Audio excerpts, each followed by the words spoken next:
15 अगस्त की आधी रात से यूक्रेन पर आत्मघाती हमले शुरू। 17 महीने की जंग में यूक्रेन पर रूस इतने भीषण और खौफनाक हमले कर चुका है कि अब यूक्रेन के पास दो ही रास्ते बचे हैं। या तो रूस के सामने सरेंडर करे या फिर रूस से यूक्रेन को आजाद करने के लिए उस पर तूफानी हमला करे।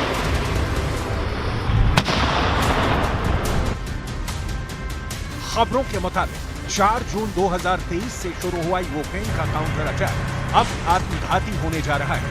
खबरों के मुताबिक 15 अगस्त 2023 की आधी रात से यूक्रेन रूस पर 5 मोर्चों से तूफानी हमले शुरू करेगा।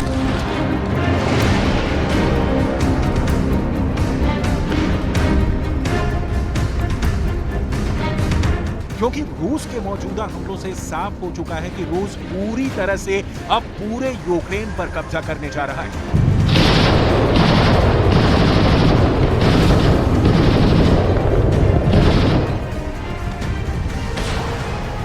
यही वजह है कि रूस यूक्रेन के टॉप जनरल, अफसर और लीडर्स को टारगेट करके हमले कर रहा है। रूस के खौफनाक मिसाइल हमलों को यूक्रेन रोक नहीं पा रहा है। हालात ये हो गए हैं कि यूक्रेन के डोनेट्स्क में यूक्रेनी सेना का काउंटर अटैक रूस के मिसाइल हमलों के बीच बुरी तरह से फंस गया है।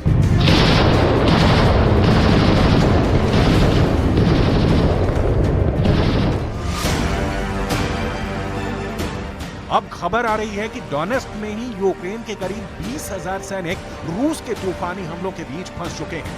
इस वक्त पूर्वी यूक्रेन से लेकर दक्षिण यूक्रेन तक रूस का स्टॉर्म जेड चल रहा है, जिसमें 2 लाख से ज्यादा रूसी सैनिक यूक्रेनी सेना पर हमला कर रहे हैं। जानकारों के मुताबिक पुतिन की सेना यूक्रेन के डोनेट्स्क पर भीषण हमले कर रही है। दावा किया जा रहा है कि रूस की घातक हिंसक मिसाइलों ने डोनेट्स्क को तबाह करके रख दिया है। रूस ने खुफिया इनपुट की जानकारी पर ऐसा भीषण मिसाइल हमला किया है जिसमें ज़ेलेंस्की के बेहद करीबी टॉप 7 अफसर मारे गए हैं। रूस का यह हमला इतना ज्यादा खौफनाक और भीषण था कि हमले में मरने वाले का पता 5 दिन बाद लग पाया है। यह रूस का मिसाइल हमला कब और कहां हुआ है?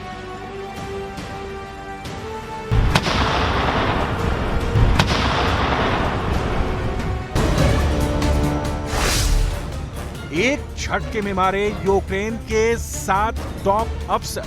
एएफपी की रिपोर्ट के दावों के मुताबिक रूस के भीषण मिसाइल हमले में यूक्रेन के 7 टॉप ऑफिसर मारे गए हैं। रूस का यह मिसाइल हमला उस वक्त इमारत पर हुआ जब ज़ेलेंस्की के सबसे करीबी अफसर डोनेट्स्क इलाके में रूस पर बड़े हमले की तैयारी कर रहे थे। लेकिन रूस के खुफिया एजेंटों ने यूक्रेनी अफसरों की मीटिंग की जानकारी रूसी सेना तक पहुंचा दी, जिसके बाद रूस की मिसाइल ब्रिगेड ने इमारत में चल रही यूक्रेनी अफसरों की मीटिंग पर मिसाइलों की बौछार कर दी। दावा किया गया है कि मिसाइल हमले में सभी 7 अफसर मारे गए हैं और इसे ज़ेलेंस्की के लिए बहुत बड़ा झटका माना जा रहा है। 11 августа вооруженными силами Российской Федерации нанесен групповой удар высокоточным оружием большой дальности воздушного базирования по военному аэродрому в районе населенного пункта Коломея Ивано-Франковской области. Цель удара достигнута. Все назначенные объекты поражены. हैरानी की बात तो यह है कि यूक्रेन पूरी दुनिया में डंके की चोट पर बता रहा है कि उसने रूस के 2,54,000 से ज्यादा सैनिकों को 17 महीने से ज्यादा की जंग में मार डाला है और रूस हार रहा है, जबकि हकीकत में यूक्रेन जंग हार रहा है। सबसे पहले हम आपको ये बता दें कि रूस इस वक्त यूक्रेन के पूर्वी, दक्षिणी और दक्षिण पूर्वी और उत्तर पूर्व में सबसे ज्यादा हमले कर रहा है। पूर्वी यूक्रेन के बखमूत में रूस ने 8 महीने की जंग के बाद कब्जा कर लिया था, लेकिन अभी तक यूक्रेन बखमूत पर दोबारा कब्जा नहीं कर पाया है। बखमूत की 70,000 की आबादी शहर छोड़कर भाग चुकी है।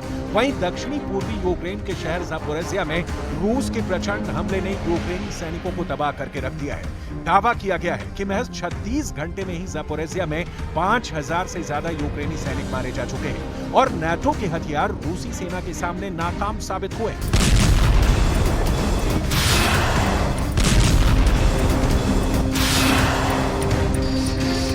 Хто в переліку безвісті зниклих.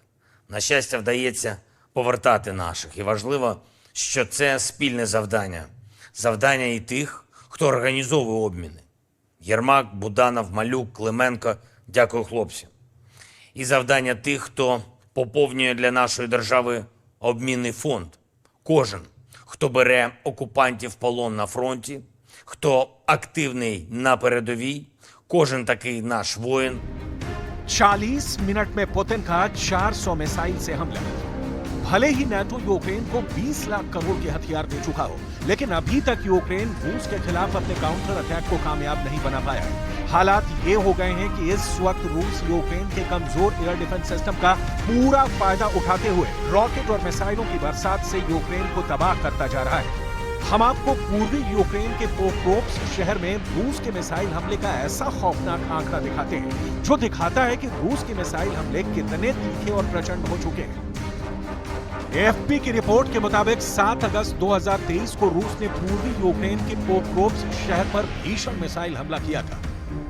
रूस ने एक के बाद एक 2 घातक मिसाइलों से हमला किया। कुछ रिपोर्ट्स में दावा किया गया है कि रूस ने हाइपरसोनिक किन्झल मिसाइल से यूक्रेन के पोक्रोव्स्क शहर में मौजूद एक इमारत को टारगेट बनाकर हमला किया था। इस हमले में ज़ेलेंस्की के करीबी 7 अफसर और 67 लोग मारे गए हैं। डोनेस्क इलाके के सैन्य प्रशासन के प्रमुख पावलो किरिलेंको ने दावा किया है कि रूसी सेना ने 40 मिनट के अंतराल पर 2 मिसाइलें इमारत पर दागी थी, जिसकी वजह से इमारत में मौजूद होटल और दुकानें पूरी तरह से तबाह हो गईं। पूर्वी यूक्रेन के पोक्रोव्स्क शहर की कुल आबादी 60,000 के करीब थी, जिसमें से आधे से ज्यादा लोग भाग गए। डोनेस्क में फंसे यूक्रेन के 20,000 सैनिक। इधर रूस ने पिछले 3 दिनों से पूरे डोनेस्क में भीषण हमले शुरू कर दिए हैं। कुछ रिपोर्ट्स के मुताबिक यूक्रेन के 20,000 सैनिक रूसी सेना के तूफानी हमलों के बीच फंस चुके हैं। अब 2 ही रास्ते हैं, या तो रूस पर खुलकर आत्मघाती हमलावरों की तरह से हमला किया जाए या फिर रूसी सेना के हाथों मरने का इंतजार किया जाए। कुछ रिपोर्ट्स में अब यह दावा किया गया है कि नाटो ने यूक्रेन को गंभीर चेतावनी या कहें कि धमकी देनी शुरू कर दी है कि रूस पर हर हाल में काउंटर अटैक तेज करो। शायद यही वजह है कि अब यूक्रेन की सेना 15 अगस्त की आधी रात से आत्मघाती मोड में रूसी सेना पर हमले करने जा रही है। खबरों के मुताबिक यूक्रेन 300 टैंक, 80 भारी तोप, 75 रॉकेट सिस्टम और 800 बख्तरबंद लड़ाकू वाहनों के साथ हमला करेगा। В денному режимі працюємо з партнерами щодо посилення нашого повітряного щита. Крок за кроком ми додаємо захисту. Була окрема детальна доповідь керівника ГУР Буданова. Окупанти точно відчують наслідки нашої роботи. Серйозно відчують.